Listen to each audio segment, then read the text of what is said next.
సంవత్సరాల తరబడి ఎన్ని మందులు వాడినా మీ మోకాల నొప్పులు తగ్గట్లేదా? ప్రాణ పెయిన్ క్లినిక్ లో అత్యాధునిక చికిత్స. రాష్ట్ర మానవ వనరులు ఐటీ ఎలక్ట్రానిక్స్ మంత్రిగా బాధ్యతల స్వీకారానికి ముందే యాక్షన్ ప్లాన్ ప్రారంభించారు మంత్రి నారా లోకేష్. ప్రజా దర్బార్తో ఓవైపు నిత్యం వందలాది ప్రజలు, కార్యకర్తలు, నాయకులను కలిసి వారి కష్టాల్లో పాలుపంచుకుంటూనే మంత్రిగా విద్యా వ్యవస్థలో సమూల మార్పుల కోసం అధికారులతో, ఉన్నత స్థాయి అధికారులతో సమీక్షలు నిర్వహిస్తున్నారు. త్వరలోనే ఉపాధ్యాయ, విద్యార్థి సంఘాలు తల్లిదండ్రులతో భేటీ అయ్యి వారి ఆశలు, ఆకాంక్షల మేరకు దీర్ఘకాలంగా విద్యావస్థలోని సమస్యలకు పరిష్కారం చూపాలని సంకల్పించారు. ఇందుకోసం వినూత్నమైన ఐడియాలజీతో ప్రత్యేకమైన కార్యాచరణ ప్రణాళికను సైతం సిద్ధం చేశారు.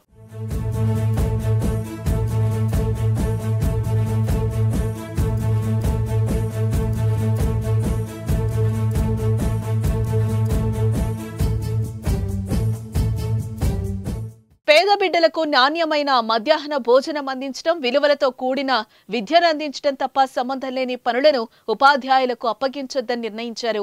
పాఠశాలలో పూర్తిస్థాయి మౌలిక వసతులు కల్పన, ఏళ్ల తరబడి హైయర్ ఎడ్యుకేషన్లో పెండింగ్లో ఉన్న సమస్యలను పరిష్కరించడం, కోర్టుల్లో ఉన్న చిక్కుముడులను తొలగించి ఫ్యాకల్టీ రిక్రూట్మెంట్ చేయటం, చిన్నారులకు దేశంలోనే నాణ్యమైన స్కూల్ కిట్స్ అందించి వారిని భావి భారత పౌరులుగా తీర్చిదిద్దాలనేది యువనేత లోకేష్ ప్రధాన లక్ష్యాలుగా తెలుస్తున్నాయి. గత పాలనలో ఉనికి కోల్పోయిన ఐటీ, ఎలక్ట్రానిక్స్ శాఖలకు మళ్లీ పూర్వ వైభవం తెచ్చి ఉద్యోగాల పంట పండించాలని 100 రోజుల యాక్షన్ ప్లాన్ రూపొందించారు.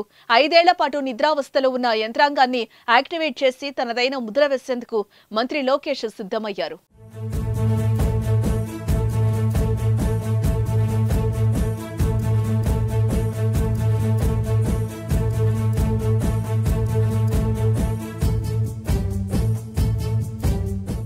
సుమన్ టీవీలో మీ పర్సనల్ అండ్ బిజినెస్ ప్రమోషన్స్ కోసం కింది నెంబర్కి కాంటాక్ట్ చేయండి.